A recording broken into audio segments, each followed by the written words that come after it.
Assalamualaikum warahmatullahi wabarakatuh. Bismillahirrahmanirrahim. Alhamdulillahi rabbil alamin. Nahmadullaha ta'ala wa nashkuruh wa nusalli wa nusallimu ala sayyidina Muhammadin alladhi ballagha ar-risalah wa adda al-amanah wa nasaha al-ummah hatta ataahu al-yaqin wa ala alihi wa sahbihi ajma'in. Subhanaka la ilma lana illa ma 'allamtana innaka antal alimul hakim. Rabbi shrah li sadri wa yassir li amri wahlul 'uqdatam min lisani yafqahu qawli, amma ba'd. Fa inna asdaqal hadithi kitabullah wa khairal hadi hadi Muhammadin sallallahu alaihi wasallam wa syarral umuri muhdatsatuha wa kullu muhdatsatin bid'ah wa kullu bid'atin dhalalah wa kullu dhalalatin finnar, thumma amma ba'd. Pertamanya kita merafakkan setinggi-tinggi kesyukuran kepada Allah Subhanahu wa taala di atas taufiknya dapat kita bersama berkumpul pada malam ini dalam sesi majlis ilmu. Merupakan kelas pertama di sini kita belajar dan mensyarahkan Sahih Bukhari, dan kita bermula dengan kitab Tauhid, iaitu bab terakhir dalam Sahih Bukhari. Bab terakhir dalam Sahih Al-Bukhari. Sebelum itu, permintaan daripada penganjur untuk saya perkenalkan diri. Nama saya Syafiq lah, Ahmad Syafiq bin Osman. Kawan-kawan panggil Abu Mubarak. Bila kawan panggil, Facebook pun tulislah Abu Mubarak. Bila dah kuliah-kuliah, ramai yang menamakan Abu Mubarak. Sampai sekarang nama sebenar tak berapa dikenal. Ramai yang kenal dengan nama Abu Mubarak. Dari segi pendidikannya, ringkasnya, saya alumni Institut Islam Madinah Al-Munawwarah dalam bidang hadis. Ketika degree, kemudian saya sambung dalam diplom ali dalam bidang dakwah, kemudian dalam bidang dakwah juga dalam magister ketika buat master selama 6 tahun. Cuma Allah Subhanahu wa taala tidak takdirkan akhirnya untuk dapat sijil kerana masalah teknikal.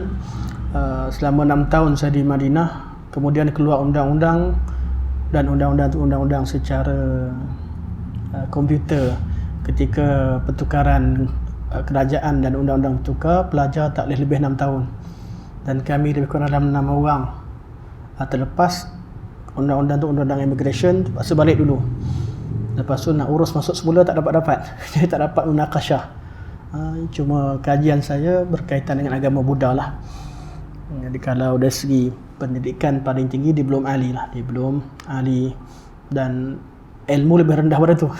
Ilmu lebih rendah pada tu. Cuma apa yang ada lah kita kongsikan, apa yang kita tahu berkaitan dengan sesuatu yang Allah Subhanahu wa taala firmankan dalam Al-Quran dan hadis Nabi sallallahu alaihi wasallam. Jadi bidang saya sebenar bidang hadis, lebih pada hadis. Kemudian dari segi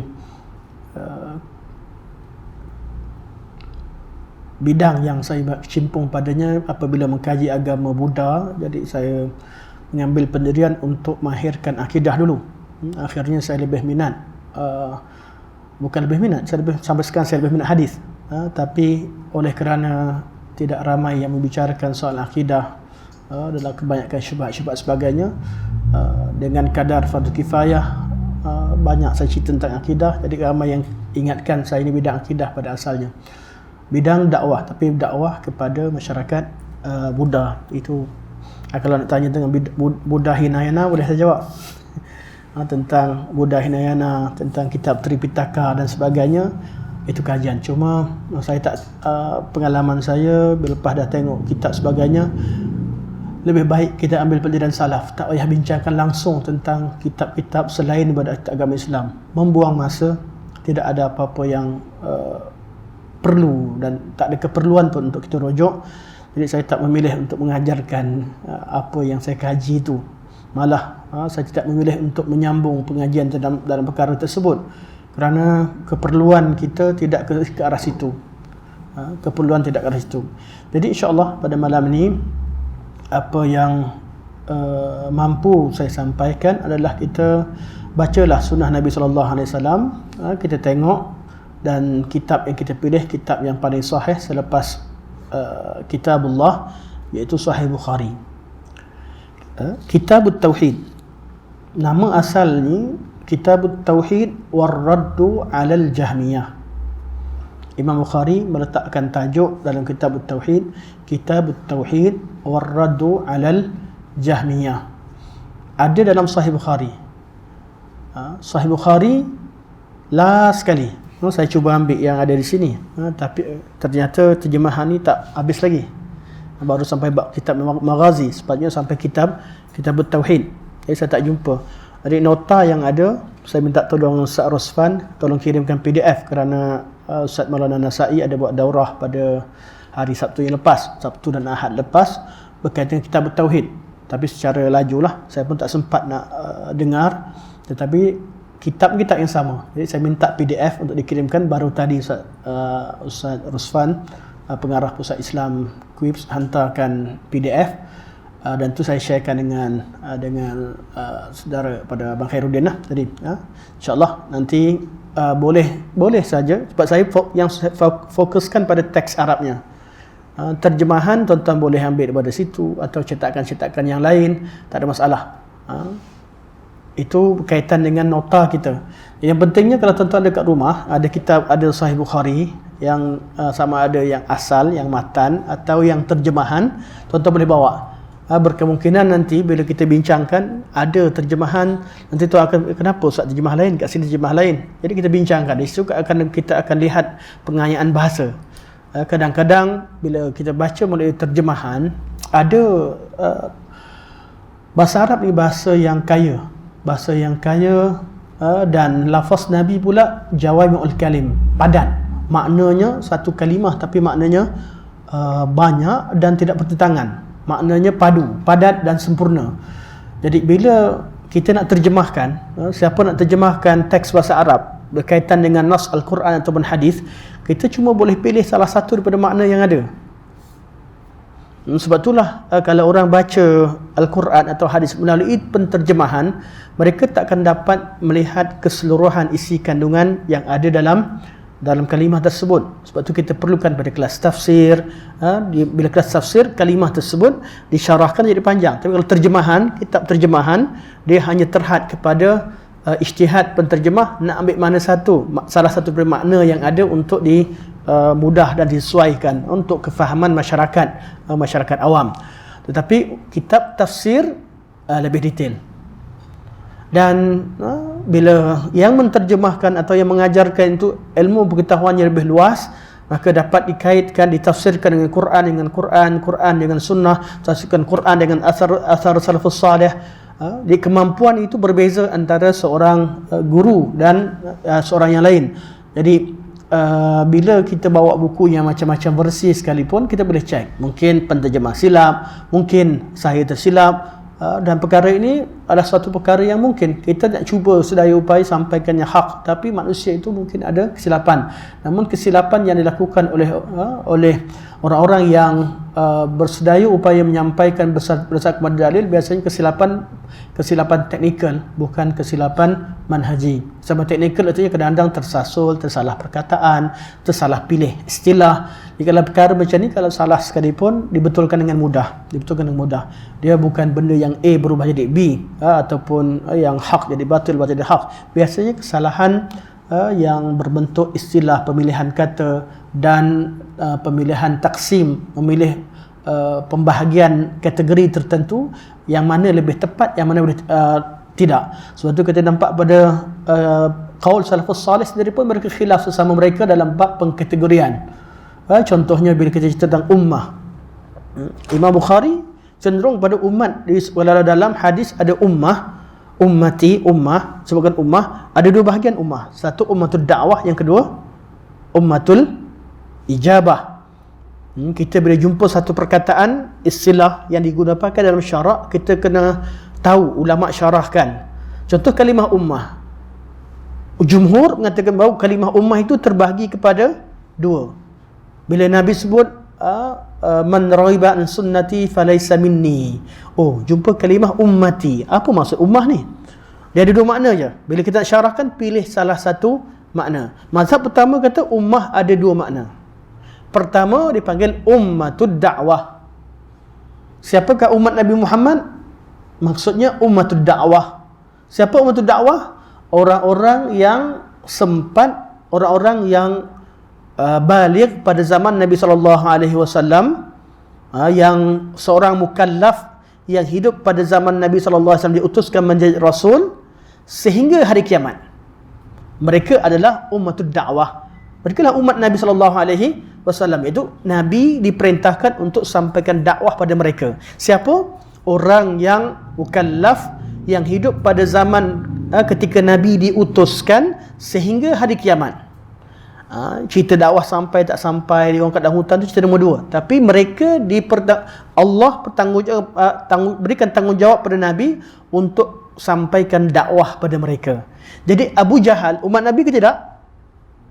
Umat, tapi umat dakwah. Abu Talib umat Nabi ke tidak? Umat dakwah. Nabi sampaikan dakwah.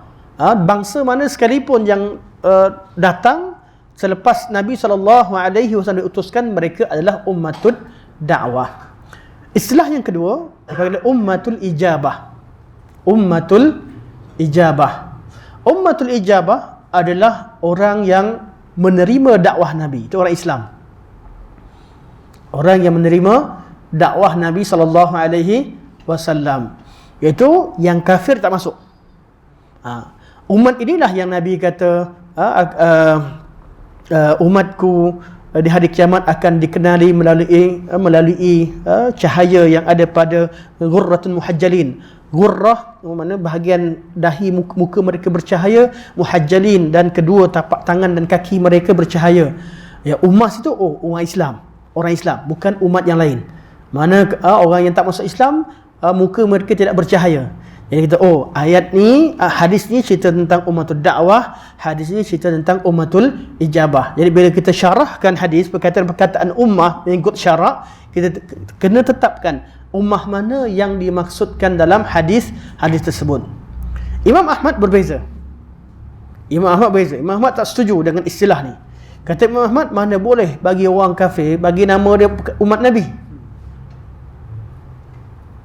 Imam Ahmad tak setuju. Imam Ahmad tak tengok kepada tidak menafikan bahawa mereka juga wajib disampaikan dakwah, tapi kemuliaan istilah umat Muhammad atau umat Nabi Muhammad, umat Rasulullah sallallahu alaihi wasallam, istilah umat Nabi satu kemuliaan disebahkan kepada Nabi sallallahu alaihi wasallam. Mana boleh orang yang kafir itu dikatakan sebagai umat Nabi sallallahu alaihi wasallam. Ini pandangan Imam Ahmad.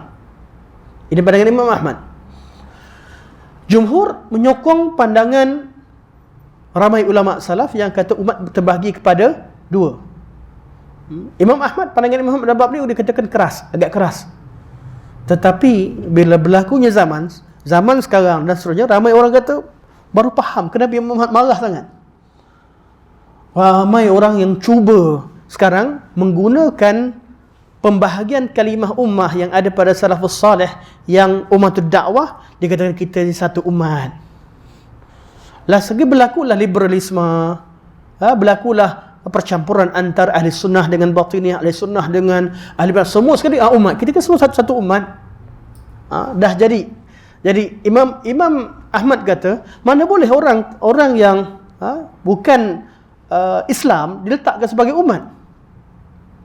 Malah mana yang orang Islam tapi dia pergi ambil akidah daripada agama lain bawa masuk, atau dia memang kafir, mana boleh kata umat?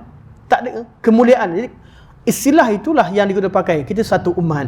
Satu umat ni apa? Balik kepada penggunaan tadi. Imam Ahmad daripada awal lagi tak nak bagi gelaran umat tu kepada mereka. Walaupun Imam Ahmad faham bahawa mereka patut diberikan dakwah. Kemudian pada zaman kemudian juga istilah mereka kata umat tu ada tiga. Nak fahamkan pengkategorian. Mereka tak beza secara hakikat, tapi dari segi pengkategorian ada perbezaan untuk fahamkan. Ada kata umat pertama ummatud dakwah, iaitu semua yang baligh pada zaman Nabi SAW diutuskan sampai hari kiamat, ummatul dakwah. Kemudian ummatul ijabah, ummatul ijabah semua yang masuk Islam di kalangan mereka yang mukallaf daripada zaman Nabi SAW sampai hari kiamat. Dan ada satu lagi ummatul ittiba', ummatul ittiba'. Jadi kita ada 3, tambah satu lagi ummatul ittiba'. Ummatul ittiba' apa bezanya? Umat yang mengikut manhaj Nabi SAW, iaitu ahli sunnah wal jamaah. Kerana Nabi SAW gunakan istilah, Nabi kata sataftariku ummati ila 73 firqah. Nabi kata umatku ini, itu umat Islam sendiri, akan berpecah kepada 73 golongan. Bukan tak ada dalil, ada dalil. Nabi gunakan juga kalimah umat di kalangan orang Islam sendiri. Jadi wujudnya 3 istilah dalam syarak. Dalam nas syarak, sama ada umat dimasukkan tu ialah umat keseluruhannya, ataupun khusus untuk orang Islam, atau umat yang paling mulia ialah umat yang terselamat. Jalan selamat, jalan ahli sunnah wal jamaah. Itu ummatul ittiba', umat yang mengikut sunnah Nabi SAW. Jadi kalau kita jumpa ada ustaz kata umat ni Nabi cuma satu je, jangan terkejut. Ada yang kata umat ada 2, ummatul ijabah dengan ummatul dakwah. Ada kata 3, ummatul dakwah, ummatul ijabah dan ummatul ittiba'. Kita faham, pengkategorian. Sama juga bincang tentang tauhid. Tauhid satu je lah, kenapa nak tauhid banyak? Yang lain kata tak, tauhid terbagi pada 2. Yang lain kata tauhid terbagi pada 3. Ada kata tauhid terbagi pada 4. Berapa banyak nak bagi pun tak kisah. Yang penting hakikatnya sama. Hakikatnya sama, kita akan bincangkan nanti insya-Allah. Jadi kesilapan, biasa tak silap lah. Biasanya mana kita kata perbezaan istilah. Perbezaan istilah. Apabila perbezaan itu berlaku hanya pada istilah, bukan pada hakikat, tidak dinamakan sebagai khilaf. Dia kata mana khilaf istilah saja, perbezaan istilah, bukan khilafut tadad, bukan khilaf yang bertentangan, tapi khilafut tanawwu', berbeza dengan kepelbagaian cara menerangkan. Kebiasaannya orang-orang yang nak serang manhaj salafus salih dan sebagainya, mereka cuba cari perbezaan kata yang hakikat mereka tak beza pun. Mereka akan cuba cari, asalkan ada perkataan beza saja. Imam ni sebut lain, imam sebut lain, mereka akan cuba nak lagakan antara satu teks daripada imam dengan imam yang lain. Malah apa yang mereka buat? Mereka terpaksa katakan bahawa ayat Quran itu berlaga makna antara satu sama lain, sebab nak tolak satu ayat. Takkan berdirinya mana-mana mazhab yang tidak berasaskan sunnah Nabi SAW kecuali dengan dakwaan bahawa ayat Al-Quran itu ada pertentangan antara satu sama lain. Jadi ayat ni maknanya begini, mustahil begini, kerana dalam ayat lain maknanya begini. Jadi mereka nak fardukan, nak tetapkan, nak lazimkan bahawa 2 ayat itu bertentangan, kerana mereka nak kata ayat ni sebenarnya kiasan atau bukan hakikat, ayat ni majaz. Begitu juga ketika mereka baca hadis Nabi SAW, mereka akan cuba kata berlakunya pertembungan. Kalau mampu, jangan iktiraf terus. Tolak semua penggunaan hadis dalam akidah. Akidah ni kita tak pakai hadis. Sebab kebanyakan hadis ahad. Kita pakai mutawatir saja. Kami hanya pakai hadis mutawatir dalam akidah, kata satu kumpulan. Apabila kita tanyakan, bawakan kepada kami hadis akidah yang mutawatir, mereka akan diam. Kerana mereka tak temukan hadis sebenarnya. Kerana 99% hadis Nabi SAW adalah hadis ahad. Apa arti mutawatir? Mutawatir artinya sahabat ramai-ramai beritahu pada kita. Nah, sahabat ramai-ramai sejak generasi awal, sahabat 70 orang, 60 orang, 50 orang beritahu satu, baru percaya. Lepas tu zaman seterusnya kena ada 100 orang, 200 orang, 70 orang, 80 orang sampai tak terkira bilangan, baru terima. Nak tunggu macam tu, macam mana agama nak sampai pada kita? Urusan akidah, mereka alasan. Urusan akidah adalah urusan yang sangat penting, mesti mutawatir. Kita tak. Nabi SAW utuskan Mus'ab bin Umair pergi ke Madinah, masukkan Islam satu Madinah, hanya Mus'ab bin Umair. Dan kita akan baca nanti hadis dalam ni. Hadis pertama, Nabi utuskan Muaz bin Jabal pergi ke negeri Yaman seorang. Nabi utuskan surat-surat. Kita akan baca juga kepada raja-raja, kepada Kisra, kepada Raja Mesir, kepada Raja Habsyah sebagainya, satu-satu. Takkan tak terima. Itu semua urusan akidah. Ajak orang masuk Islam, terangkan tentang agama Islam dan sebagainya. Urusan-urusan akidah, urusan agama ini bermula dengan akidah. Jadi kadang-kadang pengajian begini, ramai orang tak suka. Dia akan apa? Bukan kerana tak suka sunnah tu, tapi akan menggoyangkan atau menggoyahkan benteng yang dibuat selama ni. Kononnya kami hanya berhujah hadis mutawatir kerana akidah sangat penting. Hakikatnya tak. Sebab mereka tak boleh terima hadis. Kenapa? Allah Subhanahu Wa Taala ketika turunkan ayat Quran, Allah jaga, lafaznya Allah pelihara dan makna dan kandungannya kebenaran itu pelihara.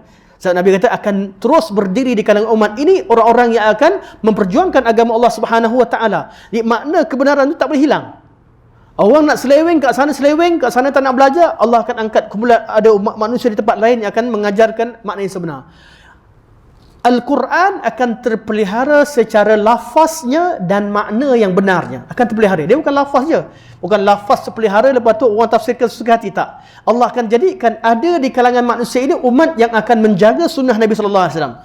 Daripada situlah kesinambungan sampai datang akhir zaman nanti masih ada ahli sunnah wal jamaah yang mempertahankan sunnah Nabi SAW dan ajaran Nabi yang asli. Sebab itu, ini yang kita cari. Semua kumpulan nak cari manakah makna yang sebenar, manakah manhaj yang sebenar yang Nabi ajarkan. Jadi, yang berlaku, kita tak nak orang klaim kami ahli sunnah wal jamaah, kita nak cari betul ini sunnahnya. Kerana kita pada zaman sekarang bukan zaman klaim. Semua kumpulan akan klaim kamilah ahli sunnah wal jamaah. Daripada 7/3 golongan termasuk Mu'tazilah, dia kata kamilah muwahhidin. Mereka buat negara Daulatul Muwahhidin. Nama ahli tauhid, muwahhidin. Tapi secara hakikat belum tentu. Belum tentu. Sebab tu pada zaman dakwah Syekhul Islam Ibn Taimiyah rahimahullah, dakwah Syekh Ibn Qayyim, Syekh Muhammad Al-Wahhab mengajak manusia belajar dengan dalil kerana ramai sangat declare. Betul dia kata Syekh Muhammad Al-Wahhab bila dalam Qadimah Usul Salasah, wa ma'rifatud din bil adillah, kenal agama melalui dalil. Dan ini yang ditakuti oleh orang yang tak ada dalil. Apabila orang awam diajarkan, ustaz tu ajar satu perkara berkaitan dengan berkaitan ibadah, berkaitan dengan akidah, urusan tauqifi, mesti bawakan dalil. Oh, pening ah. Pening ni, kaedah ni. Kaedah yang diberikan pada orang awam. Bukan kita suruh orang awam jadi alim macam ustaz tu, atau jadi alim macam ulama. Kita nak orang awam tahu bezakan yang manakah kalam yang berasal daripada dalil, yang mana tak ada dalil. Bukan orang awam faham semua benda yang ada pada dalil, tapi biar orang awam rasa tenang apa yang ustaz tu sampaikan memang ada dalilnya begini. Jadi langkah pertama kita ajarkan masyarakat supaya tanyakan dalil. Tanyakan dalil dalam urusan akidah, dalam urusan ibadah. Langkah pertama. Bukan berarti sampai situ saja. Dan orang awam yang tahu dalil, jangan sampai pula jadi mujtahid. Tembak orang sana sini lepas dapat dalil. Tak juga.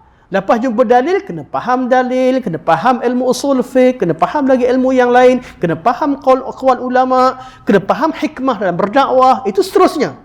Jadi langkah pertama adalah perkenalkan dalil. Kerana agama ini agama fakta. Dan fakta dalam bab agama berasal daripada sumbernya, iaitu Al-Quran dan sunnah Nabi SAW. Adakah tolak yang lain? Tak. Kita kata itu asasnya. Al-Quran, sunnah dan ijma'. Adakah yang lain ditolak? Tak. Itu asasnya. Kenapa kita sebut Al-Quran dan sunnah? Sebab Quran sunnah terpelihara sumbernya dan mudah rujuk. Jadi kalau ada sumber seterusnya, kaul ulama dan sebagainya sebutkan, kita ada tempat nak balik. Jumpa kaul.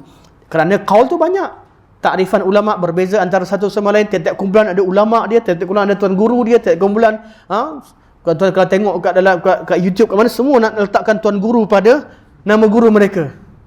Termasuk baru-baru ni kawan-kawan letak saya pun tuan guru. Apa pula tuan guru? Sejak bila kita jadi tuan? Kita ni belajar, masih banyak benda kita tak faham, tak layak gararan tersebut. Tapi kalau orang nak claim, orang boleh letak je. Bukan susah. Kita yang belajar pun belum tentu faham semua benda pun boleh tak, orang boleh claim begitu. Satu bab klaim kita tak nak. Kita nak walaupun kita talibul ilmi, penuntut ilmu yang taklah hebat mana, tapi kita bercakap bawakan sumbernya. Tak apalah. Orang kata, kamu belajar sampai mana? Tak perlu. Tak perlu di highlightkan kamu belajar kat mana, kerana dia belum tentu. Yang benarnya adalah kalam dan juga qaul agama yang ada dalil. Dan inilah asas dakwah sunnah, iaitu mempelajari sesuatu dalam agama ini dengan dalilnya, sama ada Al-Quran atau sunnah atau ijma' salafus salih. Kalau bawa qaul ulama berserta dengan istidlal. Ulama tu kenapa berkata demikian, istidlal mereka berserta dengan, kerana dalil tadi, lepas dalil tu maksum. Qaul ulama, mereka menerangkan kita tentang makna dalil. Jadi kita tanya istidlal kat mana, dari mana pengambilan ulama tersebut. Pasti jumpa sumber, pasti kita akan jumpa sumber. Jadi kita dapat mengayakan, bukanlah satu kalam ulama yang tidak bersumberkan pada dalil. Bila temu kalam ulama, kita dapat macam mana mereka istidlal berdalil. Manhaj inilah yang akan kita cuba sampaikan, kita belajar. Dan hari ini di sini kita akan bila ditanya kitab apa, saya rasa kitab ni bagus tu. Kita buka kitab Sahih Bukhari, mula dengan kitab Tauhid. Walaupun kitab Tauhid kat belakang sekali. Kenapa? Dah menjadi tradisi ulama-ulama sunnah, ulama-ulama yang menulis buku-buku sunnah, iaitu buku sunan, mereka meletakkan bab yang paling penting di awal dan di akhir. Sebab apa? Manusia ni, kelas yang paling diingati kelas pertama. Yang sekarang berapa orang ni? 6, 8, 10, 12, 14, 16, 18, 20, 24. Okey, katalah 26 orang ni. 25 orang yang ada, 26 orang yang ada sekarang. Kelas yang tuan-tuan paling ingat kelas pertama. Sebab masa tu. Dan yang kedua, kelas yang paling last sekali. Orang ni akan ingat macam benda yang paling awal dan benda yang paling last. Sebab tu Imam Bukhari rahimahullah letak bab pertama sekali lepas Bada'ul Wahyi, letak Kitabul Iman. First belajar iman dulu. Tutup dengan Kitabut Tauhid. Mana nak pergi? Bermula dengan wahyu iman, berakhir dengan tauhid. Kerana inilah dia perkara yang paling penting. Jadi apa isyaratnya? Inilah urusan yang paling penting. Faham bab keimanan kita dengan Allah, apakah prinsip yang perlu kita pegang, apa yang Allah sampaikan. Begitu juga kita kena tauhid, macam mana makna tauhid sebenar. Kenapa Syekh Imam Bukhari tak Kitabut Tauhid war-raddu 'alal Jahmiyah? Kerana golongan Jahmiyah juga mendakwa mereka sebagai ahli tauhid.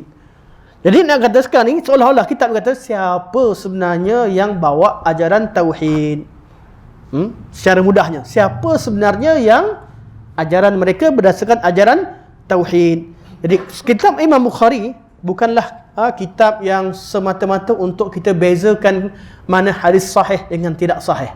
Ya, Imam Bukhari pilih pada kita hadis-hadis yang paling sahih dalam sunnah Nabi SAW, tetapi bukan semata-mata untuk Imam Bukhari hanya letakkan kategori sahih tak sahih. Tak. Imam Bukhari, kitab Sahih Bukhari adalah kitab merupakan ada fiqh sunnah padanya. Sebab tu semua daripada ulama zaman dulu sampai sekarang kaji kenapa Imam Bukhari ulang-ulang balik hadis yang sama kerana sampai 15 kali. Sebab Imam Bukhari bukan nak sampaikan ni sahih tak sahih. Kalau cakap ni sahih tak sahih, letak je lah semua kumpul sederet je. Tapi Imam Bukhari letakkan bab, letakkan tajuk, letakkan hadis. Kadang-kadang tajuk yang lain tapi hadis yang sama. Sebab Imam Bukhari nakkan fiqh tadi, pemahaman terhadap sunnah Nabi SAW. Cuma cara ahli hadis, mereka tak payah syarah banyak-banyak. Benda yang boleh faham, bagi sumber. Beza cara kalam lah. Ahli kalam dia ambil, dia tak jumpa mana, dia syarah. Dia syarah satu benda tu penuh sampai kita tak jumpa mana sumbernya. Dah syarah, dah buat kategori macam-macam semua sekali, baru cari dalil. Dah penat, dah letih. Kadang-kadang tak jumpa dalil. Kadang-kadang jumpa, baru diletakkan dalil sebagai istishhad. Sedangkan kita tak. Kita bukan istishhad. Dalil itu adalah tonggak, dasar. Lepas dah jumpa dalil, dah faham, barulah kita gunakan akal kita untuk mengiyakan dalil. Oh begini. Dalil, Ahli Sunnah tidak menolak dalil akal. Tapi Ahli Sunnah menjadikan akal itu dipandu oleh dalil. Bukan akal yang memandu dalil. So, itu beza. Ada orang yang kalangan ahli kalam, dia jadikan akal itu pandu dalil. Bila ayat Quran nampak dia tak terima, okey, kita kena wajib. Kita tak boleh maknakan ayat Quran seperti zahir yang jelas kat sini. Kita kena ikut apa yang kita rasa lebih sesuai. Atau tak boleh terima ayat ni, tafikan. Berbeza. Kita jadikan dalil sebagai asas. Dan dalil Allah turunkan dalam bahasa Arab. Qur'anan Arabiyan ghaira dhi'iwajin la'allahum yattaqun. Quran dalam bahasa Arab yang tak salah sikit pun agar mereka bertakwa. Ya, Allah tak salah pilih perkataan. Jadi kita kata apa yang Allah turunkan adalah bahasa yang paling fasih. Yang tak perlu kepada orang lain nak betulkan pemilihan perkataan dalam Al-Quran tersebut. Kalau dalam bab balaghah ni, orang yang mahir berkata-kata ni, dia boleh sampaikan satu benda menyebabkan kita rasa kagum. Itu balaghah. Mesej sampai dan orang kagum. Itu dah Al-Quranul Karim. Al-Quran ketika bercerita tentang urusan-urusan yang zahir, Quran bayangkan seperti kadang-kadang sebagai benda yang maknawi. Kita dah kenal lah. Kita nampak contoh orang kata. Khairuddin seorang yang berani. Faham tak? Faham. Tapi Khairuddin seekor singa. Makna asal faham dah. Tetapi kalau kata singa, majas, ni majas ni, cerita majas tak majas ni. Bila kata menggunakan benda yang zahir disebutkan dengan perkara yang maknawi, nampak lebih singa, nampak lebih hebat. Kalau benda yang tak nampak, tak boleh nak majaskan lagi. Benda ghaib, memang benda tak pernah tahu, benda dah blur. Otak kita pernah nampak, takkan nak dimajaskan lagi. Lagi blur lah. Itu berlaku pada ahli kalam. Berkaitan dengan sifat-sifat Allah yang memang perkara ghaib, dijadikan majas lagi. Akhir sekali, ada dekat ahli falsafah yang menafikan adanya syurga dan neraka secara hakikat. Dia kata syurga dan neraka itu hanyalah majas. Rupanya tak ada syurga neraka, benda baik, benda buruk je. Rupanya hanya majas, bukan syurga neraka sebenar. Maka adalah golongan yang menafikan syurga neraka, menafikan perkara ghaib. Ada golongan kata, mana boleh nafikan perkara ghaib? Sebab tu wujudnya golongan Mu'tazilah yang menafikan azab kubur. Mereka bukan tak jumpa dalil azab kubur, tapi mereka jadikan itu sebagai majas. Sebagai majas. Bukan tak jumpa dalil syurga dan neraka, tapi takwilan mereka mengatakan itu adalah majas, bukan hakikat, hanya kiasan. Dan golongan ahli kalam yang lain, kebanyakannya kata, syurga neraka boleh terima, tetapi sifat-sifat Allah majas. Mana boleh berkaitan dengan perkara yang ghaib dimajaskan lagi. Sebab tu kita cek balik, kita tengok balik kitab Sahih Bukhari, macam mana kaedah Imam Bukhari letakkan dan tabwibat yang diletakkan. Kita akan nampak dengan jelas Bukhari kata inilah tauhid yang sebenar. Inilah dia tauhid yang sebenar. Lepas tu bila kita cek, kita akan tengok pada di sini kita kitab tauhid warraddu 'alal jahmiyah. Kitab tauhid dan penolakan hujah ke atas golongan Jahmiyah. Imam Bukhari rahimahullah akan bawakan hadis-hadis yang menisbatkan sifat. Hadis-hadis yang menisbatkan sifat atau hadis-hadis yang menyatakan kepentingan tauhid. Kenapa? Sebab terjadi pada zaman selepasnya orang kata kalau nak bersatu jangan cerita tauhid. Cerita tauhid ni, cerita tentang tauhid akan pecah belah masyarakat. Nak bersatu jangan cerita. Asma' sifat ni masalah furu'. Imam Bukhari kata tak. Asma' wa sifat bukan furu'. Asma' sifat adalah 1/3 daripada ilmu agama. Ilmu tauhid. Bukan perkara furu'. Sebab tu Radd al-Jahmiyah. Sebab tu Imam Bukhari akan terangkan dalam kitab Af'al Ibad apa erti Jahmiyah. Boleh cerita erti Jahmiyah. Kata Al-Imam Yazid bin Harun, Jahmiyah ada dua pengistilah. Satu istilah merujuk kepada ideologi yang secara keseluruhannya. Itu kena belajar kelas akidah dengan jelas. Apakah Jahmiyah sebenarnya? Jahmiyah yang betul-betul dengan ideologi dan akar pemikirannya. Tapi Imam Yazid bin Harun bagi formula yang mudah. Siapa dia Jahmiyah? Kata Imam Yazid bin Harun, siapa-siapa yang mengingkari Allah Subhanahu Wa Taala di atas langit seperti tertanam dalam jiwa manusia, dia adalah Jahmiyah. Dan Imam Bukhari menukilkan kata tersebut. Kalau begitu tafsirannya, berapa orang kena? Sebab itulah kita kata, kita nak itlak kan, kita tak gunakan itlak begitu. Kerana umumnya tak faham, orang tak faham perkara begini. Tapi pada zaman mereka, kita kena tahu, dan itulah asalnya. Sebelum tersebarnya banyak kejahilan, orang marah. Kerana tidak tersebarnya sunnah yang sebenar, akhirnya orang dah kenal. Yang mana yang sunnah jadi tak sunnah, yang tauhid jadi bukan tauhid, dah celaru habis. Maka kita perlu balik pada teks dan dalil yang asal. Okey tuan-tuan, InsyaAllah nota yang saya bawa ni, bukan saya bawa, tuan-tuan boleh cek, ada mungkin ada sini. Nota saya ni nota yang ceplak daripada daurah kitab Sahih Bukhari, bacaan hadis-hadis kitab tauhid pada 14 hingga 16 Julai baru ni 2023, bertempat di Masjid Alwi Kangah, yang dibuat di Perlis baru ni. Nendah yang saya ambil. Kenapa ambil? Sebab saya tak ada nota. Daripada tak ada nota, jadi tuan-tuan ada nota. Tak semestinya terjemahannya benar. Kita kena bincang lah. Yang kita pentingkan adalah teks asal. Yang kita pentingkan adalah teks asal. Jadi kita temukan kitabut tauhid. Kitabut tauhid. Jadi macam mana kita nak faham erti tauhid yang dimaksudkan Imam Bukhari? Pertama, kita kena cek isi kandungan yang ada pada kitab tauhid itu sendiri. Yang kedua, kita kena cek, tuan-tuan, pemikiran seorang imam itu, kita tak boleh tengok kita syarahkan kalam ulama salaf dengan kepala kita. Kan? Jumpa kalam salafus salih begini, lepas tu diambil, tafsirkan ikut istilah kita. Kalau macam tu, rosaklah agama. Allah, jangan kita temukan hadis Nabi, temukan ayat Quran, kita syarah ke kepala masalah.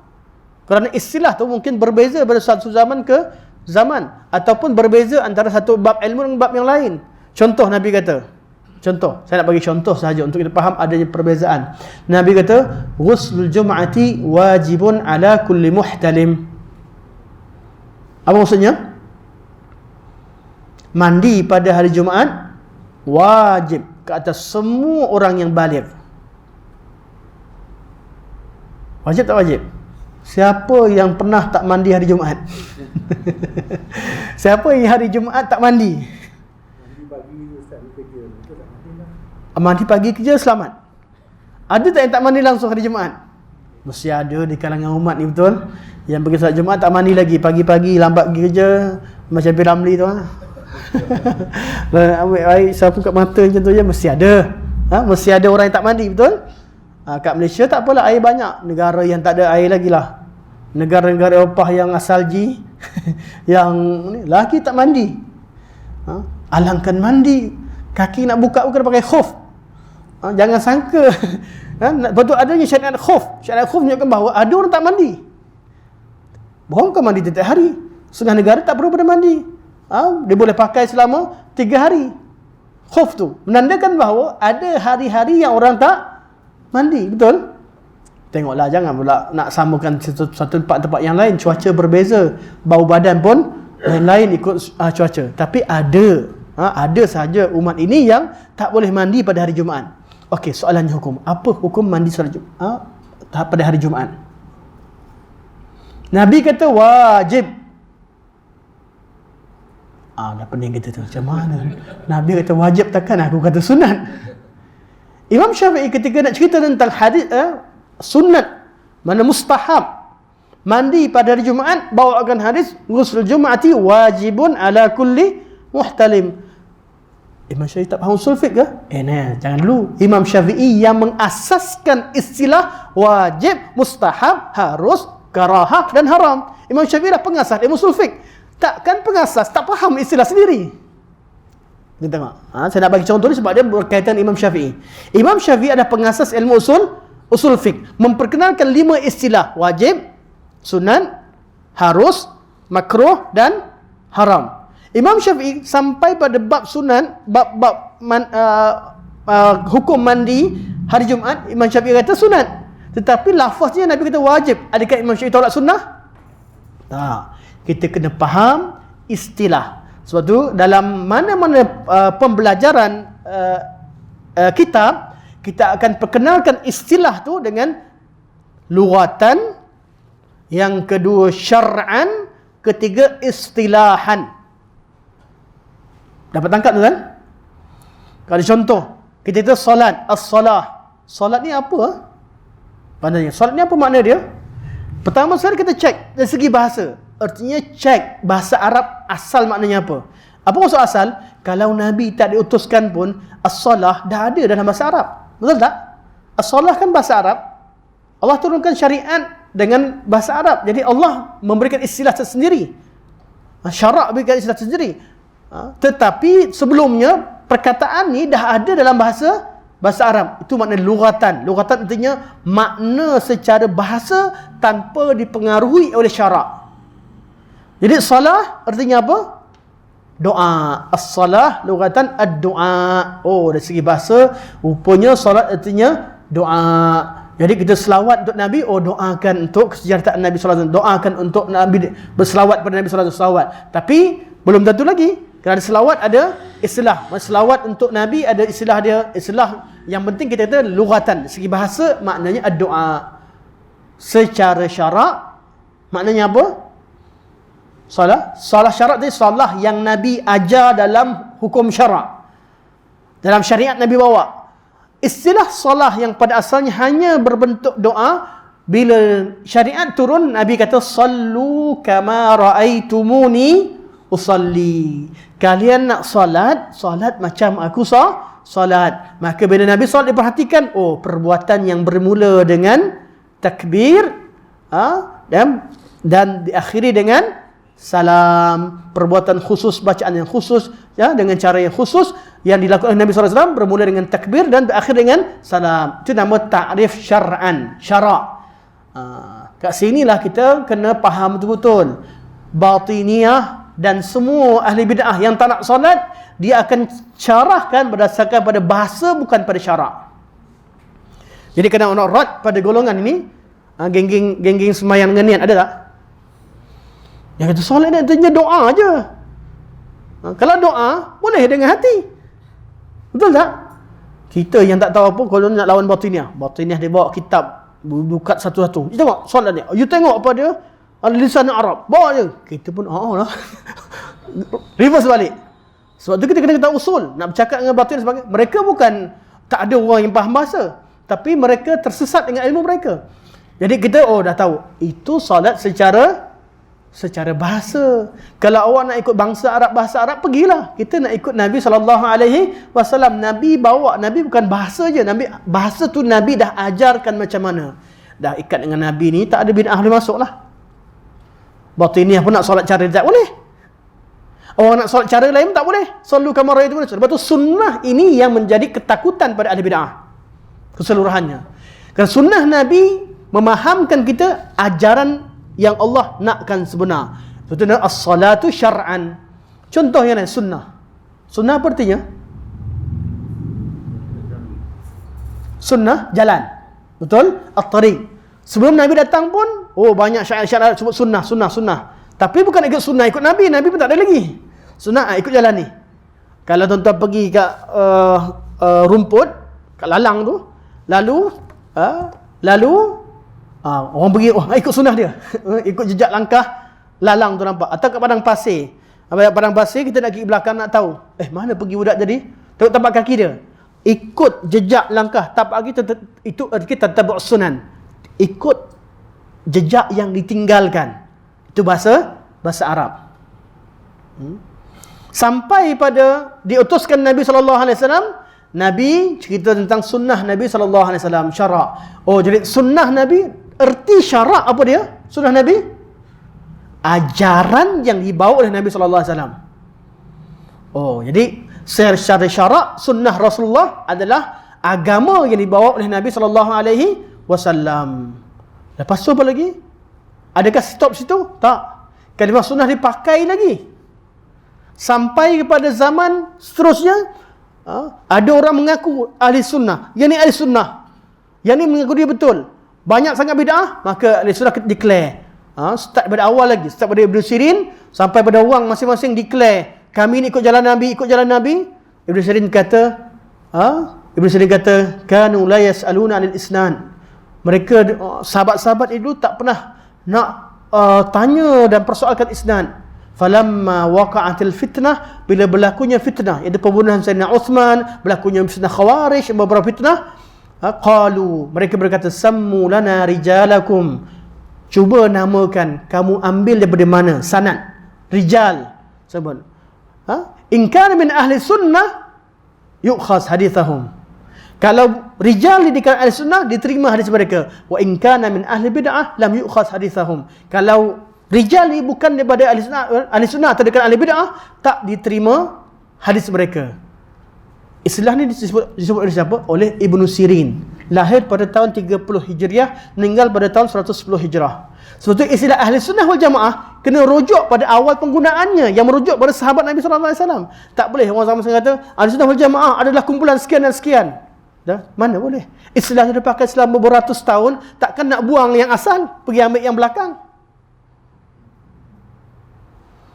Ahli sunnah memang dah wujud. Mereka akan jawab, memanglah ahli sunnah wujud sejak zaman Nabi, sahabat, tabi'in memang wujud. Tapi kita cerita tentang istilah. Kita kata betul lah, yang saya cerita tentang istilah.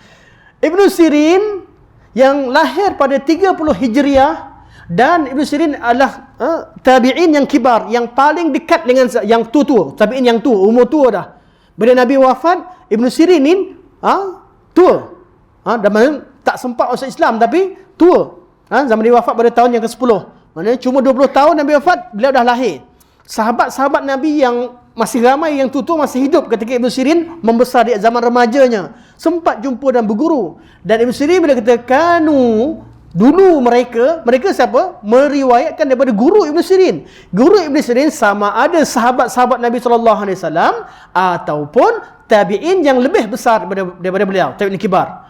Jadi istilah sunnah dan ahli sunnah dah digunakan sejak zaman tu. Sebab tu kita perjuangkan bahawa ahli sunnah wal jamaah bukan merujuk pada kumpulan-kumpulan tertentu, tapi merujuk kepada ajaran yang dibawa oleh Nabi dan sahabat Nabi SAW. As-sunnah merujuk pada sunnah Nabi, al-jamaah adalah jamaah sahabat Nabi SAW. Kumpulannya kemudian tengok, kalau mereka betul dengan jalan yang betul, ahli sunnah lah sampai hari kiamat.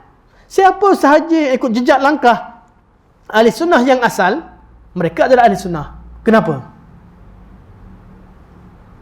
Tak apa, kita mukadimah hari panjang. Sampai pukul 9 boleh? Sampai pukul 9. Ya? Kenapa? Jangan betul Saya pukul 9 saya stop. Saya nak masuk pun tak best juga, kita belum letak kat tangan. Jadi kita mukadimahnya. Jadi balik kepada sunnah. Ahli sunnah, bila kita sebut ahli sunnah, kita tahu ahli sunnah yang asal, iaitu Nabi dan sahabat. Orang kemudian nak tahu sunnah tak sunnah, bukan declare. Nak mengaku saya pergi ikut sunnah ni, salafiah ni, tapi pergi maki orang. Yalah, memang kat situ, tapi buat maki orang salah lah. Kita bukan nak cerita dah betul di kumpulan kita semua betul. Bawa Syekh, tengok dalil. Nabi tak kata begitu, begini. Kita masih lagi menasah antara satu sama lain. Kita ada ikon yang kita tengok, iaitu sunnah Nabi SAW dan juga pemahaman salafus salih. Sebab itulah kita kata ahli sunnah yang sebenar adalah dengan mengikut salafus salih, iaitu di kalangan sahabat Nabi SAW. Takrif ini yang masyayikh dan guru-guru yang bawa kepada islah, nak bawa manusia kembali padanya. Kenapa? Sebab ajaran Islam, terutamanya bab akidah dan ibadah yang berbau tauqifi, dah sempurna ketika Nabi SAW wafat. Betul? Ada yang kurang? Ajaran Nabi dah sempurna pada zaman Nabi SAW. Ini i'tiqad kita sebagai Ahlussunnah wal Jamaah. Jadi kita nak kena balik semula jadi macam mereka. akan datang orang kata, hehehe. Dia akan kata, betul ke sempurna? Ilmu nahwu ada ke zaman Nabi? Ilmu balaghah ada ke zaman Nabi? Ilmu saraf ada ke zaman Nabi? Ilmu tafsir ada ke zaman Nabi? Ilmu apa lagi? Ilmu qiraat ada ke zaman Nabi? Ilmu tajwid ada ke zaman Nabi? Macam nak jawab? Macam mana sejarah perkembangan ilmu? Kenapa boleh wujud satu ilmu? Ilmu yang disebutkan tadi hanya tercipta tatkala umat Islam nampak ada kelompongan atau kesilapan yang berlaku pada umat kemudian yang tidak sama dengan orang zaman dulu. Contoh ilmu nahwu. Nahwu ni ajar orang cakap dengan baris yang betul. Dengan yang mana mubtada', yang mana khabar, yang mana isnad, yang mana musnad ilaih, yang mana mudhaf, mudhafun ilaih, biar betul. Barisnya betul, pemahaman struktur ayatnya betul. Bila bermula? Tatkala Sayyidina Ali bin Abi Talib, bila anak perempuan dia panggil kata ya Ali, kata ya abati, wahai ayahku. Dia kata ma ajmalul qamar. Dia nak kata cantiknya bulan malam ni. Tapi salah baris. Sepatutnya ma ajmalul qamar. Fi'il ta'ajjub, tapi dia salah baris. Ma ajmalu artinya dia kata yang mana satu. Kalau baris salah, maksudnya yang mana satu bulan yang paling cantik. Bulan ada satu je. Jadi goyang gelingkan kepala. Macam mana anak khalifah tinggal dalam istana boleh tersalah baris, nak al-ujmah? Maka diarahkan Abu Aswad Ad-Du'ali buat kaedah. Bermula dengan letak titik, bermula letak baris, sampailah terciptanya ilmu nahwu dan berkembang ilmu nahwu dengan dua mazhab Basrah dengan mazhab Kufah. Mazhab Basrah dipimpin oleh Sibawai, mazhab Basrah dipimpin oleh Kisai dan juga Al-Farra. Dari sini timbulnya ilmu nahwu. Ilmu nahwu adakah membetulkan apa yang ada pada kalam Nabi, kalam Rasul atau kalam salafus salih? Tidak. Ilmu nahwu untuk bawakan semula orang yang salah baris pergi cakap macam zaman dulu. Faham? Jadi nahwu perlu tak salafus salih daripada nahwu? Tak perlu, mereka dah ada nahwu dalam kalam mereka. Ilmu qiraat. Qiraat tahulah riwayat. Riwayat mesti nak balik ke orang, jangan baca bebas, baca ikut riwayat yang wujuh yang Nabi ajarkan cara bacaan riwayat. Ilmu tajwid membetulkan lisan dan sebutan makhraj huruf dan sifat huruf biar sama macam kalam Arab dan kalam yang fasih zaman Nabi SAW. Orang cuba baca macam Nabi baca. Baru ke? Ilmu balaghah, ini paling kelakar sekarang, isu semasa. Ilmu balaghah dan istilahnya digunakan untuk faham macam mana salafus salih faham. Ilmu balaghah dengan ilmu ma'ani, ilmu bayan, ilmu badi'. Kenapa ulama bincangkan supaya bawa manusia baca Al-Quran faham macam zaman Quran diturunkan. Zaman itu manusia paling fasih, manusia paling faham. Quran turun pada mereka, Quran cabar mereka untuk datangkan yang sama. Balik semula pada fahaman salafus salih.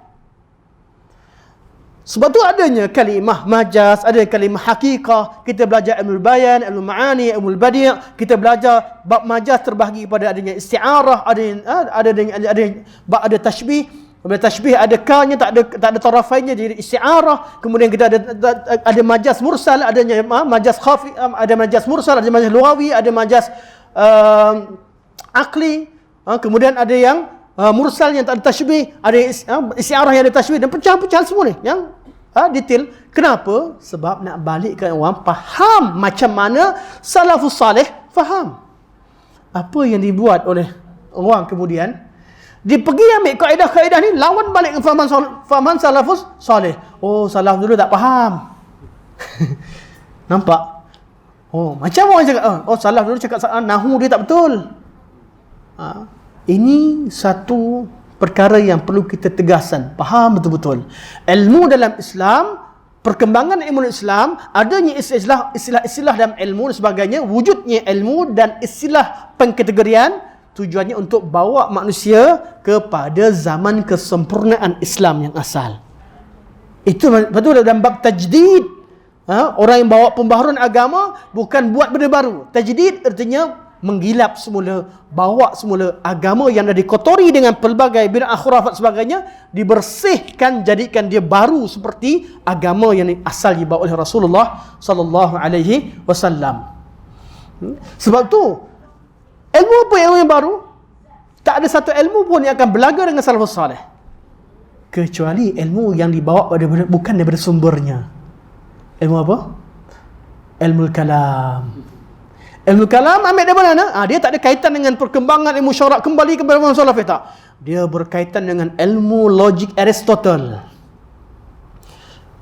Perkembangan ilmu falsafah, dia terjemahkan buku. Itu memang bukan sumber daripada Islam. Kita kena faham, kita kena fikir cara macam mana, logik begini, mustahil begini, wajib begini, harus begini, ikut akal. Ini bukan ilmu bersumber dari syarak. Ilmu kalam datang, habis punah, umat Islam pecah. Sebab dia katakan, dah lah bawa daripada Aristotle, bawa daripada ilmu luar Islam. Lepas tu, dia pula yang memandu akal manusia. Akal manusia tak lari pada tu. Istilah mesti pakai. Kalau kata jisim, mesti tafsirkan macam saya tafsirkan. Penat macam tu. Jadi, semua ayat Quran dan hadis bertentangan dengan ilmu yang kami belajar daripada Tuan Guru Aristotle. Dia kena takwilkan, kena takhfidkan, kena begikan. Rosak. Ilmu kalam datang menyebabkan pecahlah umat Islam dengan pelbagai mazhab. Semua mazhab yang ada, yang utama dalam akidah, sebenarnya hanya pecahan daripada ilmu kalam. Tuan-tuan faham? Saya kita semangat-semangat, tuan-tuan kata, apa Ustaz ni cerita ni? Makin jauh.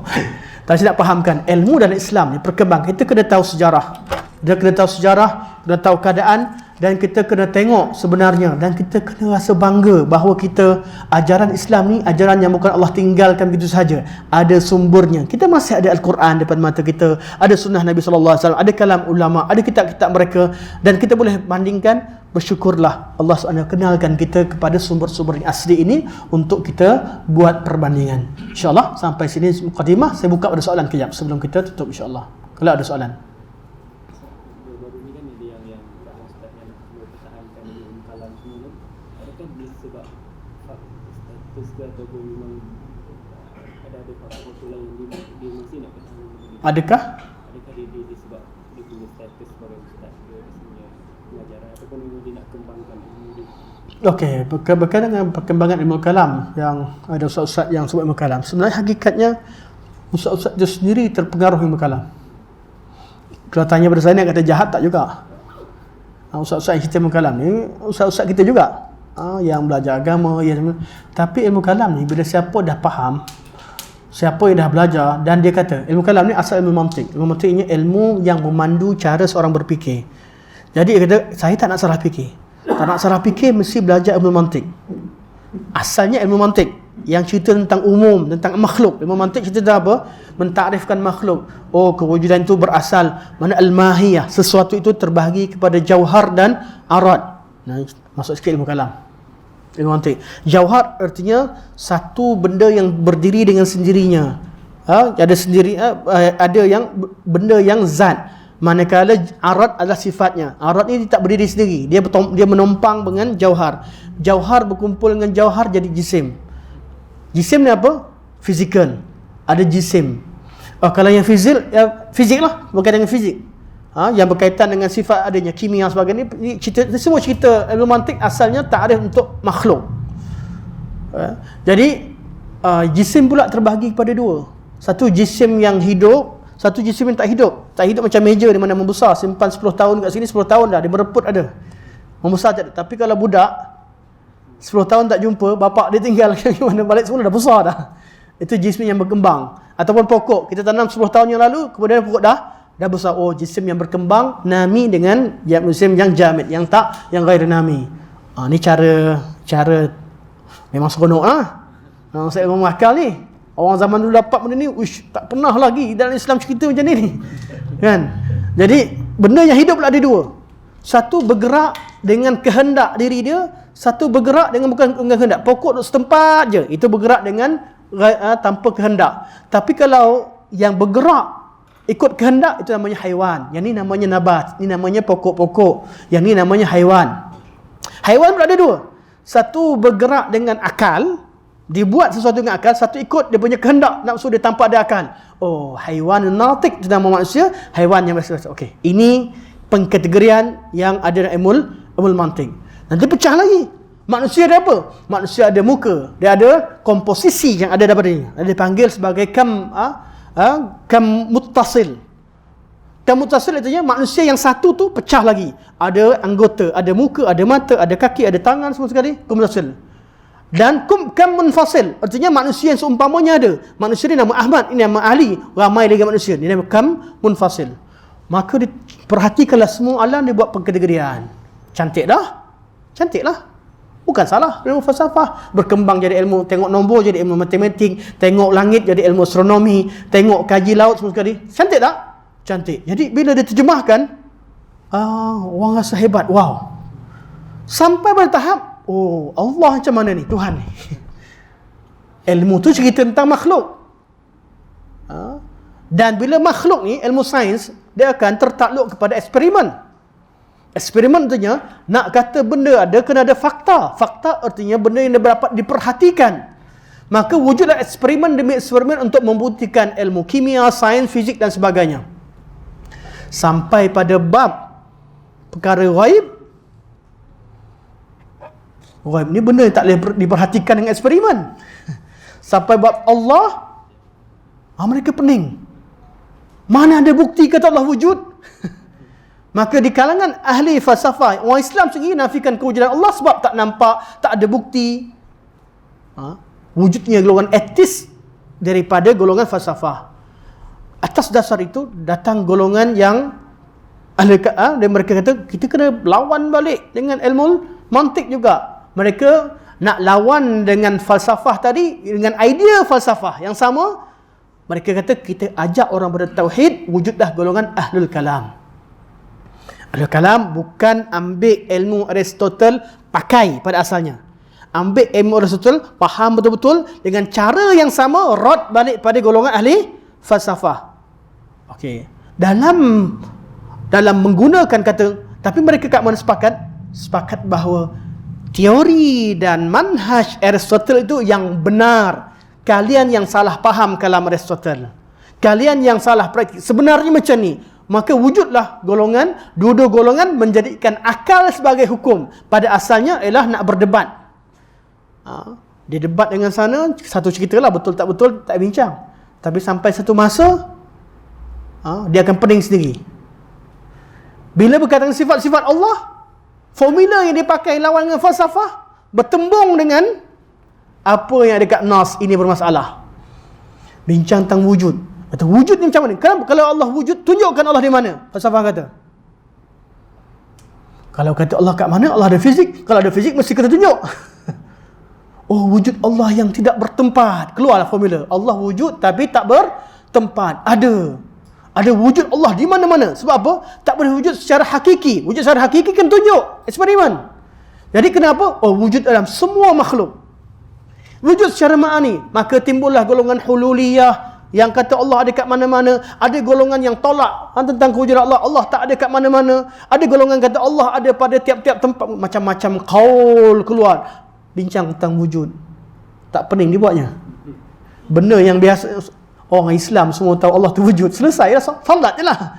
Mengucap kalimah syahadah. Solat itu je yang salah ajar. Tapi bila sampai pada tahap bincang Allah tu wujud bagaimana, berjisim tak berjisim, kalau berjisim di mana, tak boleh kata Allah berjisim. Lama-lama pening. Timbullah pelbagai madhab. Satu, baru sifat wujud. Pergi pada qidam yang sedia ada. Okey, Allah tu qidam. Betul. Qadim, Allah tu qadim. Masalah pula jumpa. Allah buat sesuatu. Bila Allah buat, perbuatan Allah baru, dia kata baru wujud. Macam mana nak kata qidam?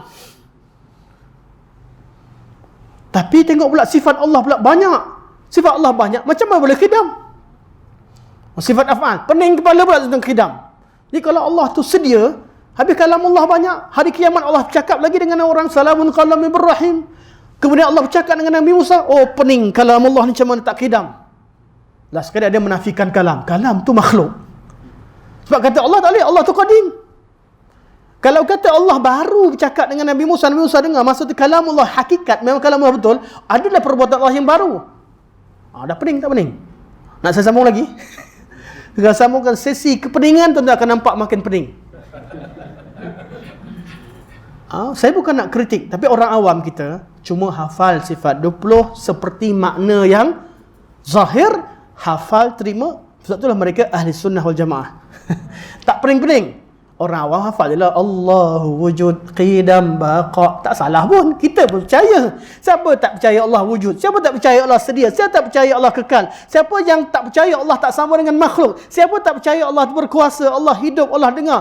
Tapi makna yang mereka faham macam salaf faham, iaitu terima makna hakikat, serahkan kaifiah pada Allah. Jadi orang awam salafi ke tak salafi? Ahli sunnah sebenar orang awam lah. Sebab tu kata Al-Imam Haramain, Imam Razi kata, alangkah baiknya daripada aku nak kembali akidah macam orang awam. Akidah salaf simple, mudah, benar dan ada hujjah. Bukan simple orang profesor tak boleh faham. Profesor tak ada siapa boleh kritik, hujjah kuat tapi mudah faham. Mukjizat dan juga keaslian agama Allah tu perlu dipelihara. Jadi sebenarnya bila kita cerita tentang akidah yang betul, akidah salaf, kita bukan nak lawan majoriti. Kita sebenarnya nak sahkan iman orang awam. Jadi kita tak ada benda beza pun. Kita cerita semua, kita jangan rasa takut. Ramai orang takut. Kita hanya bawa apa yang ada pada orang awam. Perbincangan yang pelik-pelik. Kalau nak hafal sifat 20, bagi saya tak ada masalah pun. Apa yang ada kat masyarakat betul. Tapi jangan bincang tentang wujud sampai syak Allah tu wujud tak wujud. Bincang tentang qidam sampai syak tentang perbuatan-perbuatan Allah Subhanahu wa taala. Bincang tentang mukhalafatul hawadits, Allah tak sama makhluk, sampai menafikan Allah istiwa, menafikan sifat-sifat Allah Subhanahu wa taala. Bincang sama seperti perbincangan yang dibuat oleh salafus salih kita. Sifat perlu diisbatkan tapi dengan cara pemahaman mereka, tanpa mentashbihkan atau tanpa menyamakan Allah dengan makhluk. Dan itulah dia akidah dipegang oleh seluruh umat Islam di seluruh dunia di kalangan orang awam. Yang pergi belajar falsafah tak ada buat apa lah. Biasa itu dia ilmu dia. Sebab tu kita kata akidah yang majority, yang sesuai dengan masyarakat awam faham. Cuma beza apa? Tak ada sama juga. Orang awam je tak. Itu sah akidah. Tetapi untuk siapa yang lebih kenal Allah, kenal kalamullah, kenal sifat Allah seperti yang makin kita kenal sunnah, makin bertambah iman. Iman tadi bila tambah iman, amal kita pun makin. Bila kenal Allah, makin kenal Allah, kita akan ada perasaan, makin merasai kemanisan iman. Kita tahu siapa yang kita sembah. Dengan mengisbatkan sifat Allah, sifat inilah yang membezakan antara satu zat dengan zat yang lain.